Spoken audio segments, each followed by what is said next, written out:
Hey, what's up, everybody? Today's September 28th. It's gonna be a great day. Fall weather coming out. You know what I mean? Gets to start to snuggle up in the blankets. You know what I mean? Break out the fleece. You know what I mean? It's gonna be a good day. But today, I'm just gonna get straight to the topic. It's gonna be about things that I've been through, things that I see, and things that I deal with on an everyday basis. Based off the city I'm in, it's addiction is like real out here. You know what I mean? Recovery's real. It is what you make it. And it is, you know what I mean? What I make it is for the best of me and my surroundings. But I've run into a lot of different characters out here, and I say characters because, man, drugs make the real character of a person come out. First thing is going to be talking about king babies. King babies are people that want stuff on their own time or want stuff now. They think they're going to get their own way. I mean, because they come to a house crying wolf saying they want help, but at the same time, they really don't want help. They want someone to lay their head, some food, or something to get off the streets. You know what I mean? And then the next day come around, they back at it again. You know what I mean? That's not what we call ready to for recovery for real. That's what we call people that just want to use somebody else to get what they want, to get their way. Nah, cut it out. We recently had somebody come here and they wanted help. Came up on the porch, real demanding. First and foremost, you're not coming in this house if you can't pass a drug test. You know what I mean? You need to be clean and sober. We can't put a chance of letting other people fall down because you might have drugs on you. You might still be getting high. I mean, recovery, sober living houses is for people that are sober, coming out of detox and rehabs, trying to do better for themselves. Transition living, get you ready to go back in the real world. If you can't pass a drug test, that's a instant cup. How are you ready to go back in the real world? Oh, it's your time, king baby. You want to do everything your way, you know. If you want someone else's help, sometimes you gotta do it their way because your way didn't work.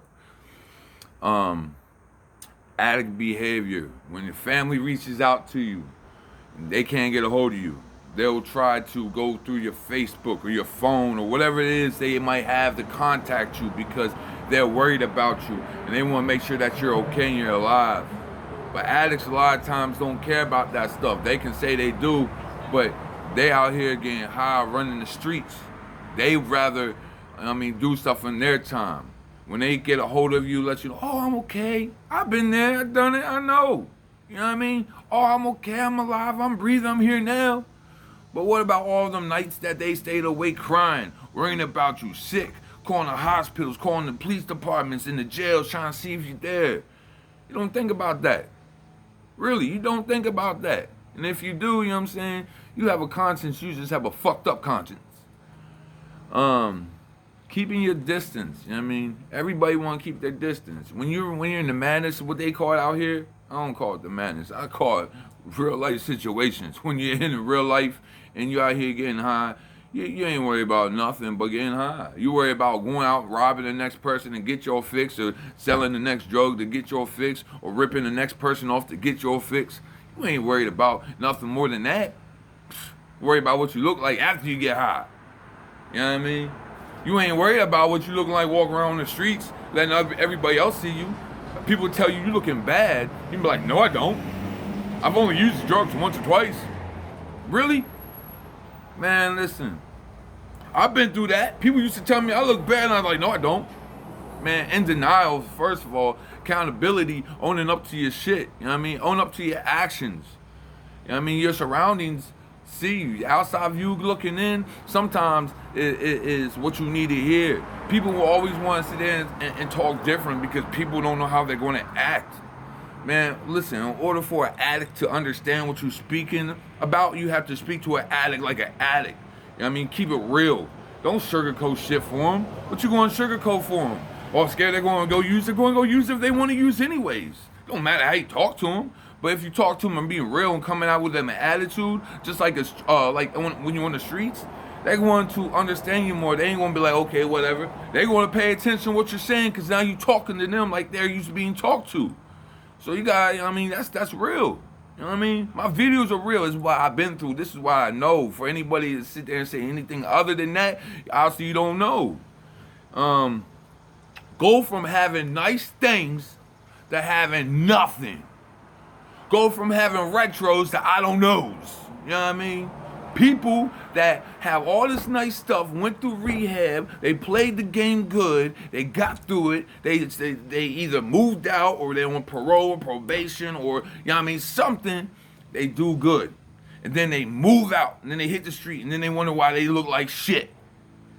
Because you really wasn't into it in the first place. It was all about put a thing up front, put a facade on, put a mask on. You know what I mean? How can you look good to other people so you can get money or you can get their help or you can get their love? But for real, you not doing nothing but looking like a fool. You know what I mean? And I say all this stuff because it's coming from my heart. People that I help out, people that I try to, you know what I'm saying, persuade and make them feel better, and make them feel better about themselves. And then they hit right back to the streets. You know what I mean? And then they sit there and won't cry wolf like, that's your fault, Holmes. You knew what to do. You know how to change that, but you want to change it. You want to sit there and live this street life. You want to sit there and say you don't have no place to live. You want people to feel sorry for you, put money in your pocket, get you food. You want to say you don't have no place to live. But there's all these sober living houses out here. There's the mission. There's programs. There's rehabs. There's detox. There's all the answers you need. You just have to have the love and desire for yourself to say, you know what's enough, and go get that help. But you can't do that when you sitting here and trying to play people. Now, the only person you really playing is yourself. You playing with your life. You playing with your family's emotions. You don't really care about anything other than yourself. You know what I mean? When you get in recovery, you got to worry about yourself, but you got to worry about other people. When you in addiction, you ain't worry about nothing but that high. You know what I'm saying? And that's the real shit. Let me see what else. I have it written down. I had to write down because it's a long list. I mean, it might be a little bit long video, but it's real. And I don't care. I mean, this is how I feel. This is what I go through. People always stealing your shit. People they don't steal your stuff. You know what I mean? You can say people stealing my stuff. You misplaced it. You sold it. You know what I'm saying? Now you trying to tell people that, oh, well, you lost it because you want help or you want it back. I used to have a gambling problem. I used to say, yo, I lost money, but really I lost money because I put it in the machine. I couldn't own up to the fact that I just fucked up.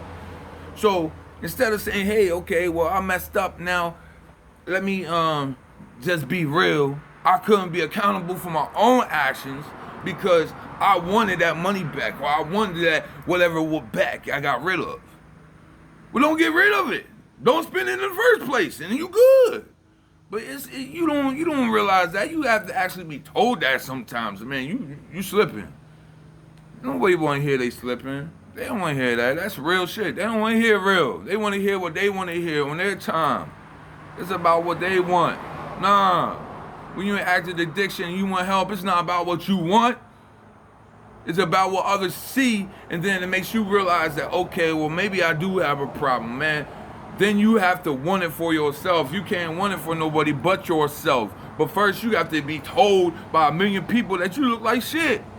Or you have to go through experiences of not having nothing and getting everything taken from you. And then it still might not be enough because now some people just want to get that drug that kills them anyways. Oh, I want that drug.